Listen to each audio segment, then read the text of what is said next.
Donc expliquez-nous un peu, on veut des précisions. Donc aujourd'hui c'était, on peut dire, une course de sélection de justement des produits de cet élevage. Écoutez, aujourd'hui, donc c'est une classe 2, c'est un groupe 2 pour nous. C'est une course sélective sur 2400 mètres et nous utilisons ces courses plates pour sélectionner nos étalons et nos juments reproductrices.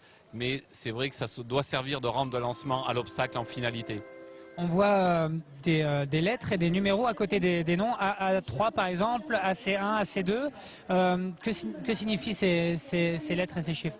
Donc à A3, la jument qui gagne, c'est une très bonne jument, c'est une 25% de sang arabe.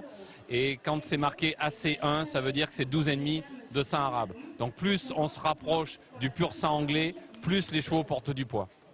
Et aujourd'hui, ça a été très intéressant, cette belle victoire d'Indy Laya, qui avait déjà gagné ici d'ailleurs. Oui, c'est une très très bonne jument. Elle fait partie d'un très bon entraînement Bois-Gontier.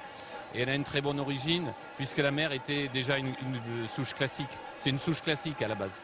Et même pour Bayardi, sœur de Montpilou. Voilà. Bayardi, propre sœur de Montpilou, c'est une anglo-arabe de 12,5. C'est la propre sœur de Montpilou. Et je pense que Jacques Détré ne la court qu'en plat pour ne pas prendre de risque en obstacle avec l'origine qu'elle a. Mais aujourd'hui, le lot est très bon.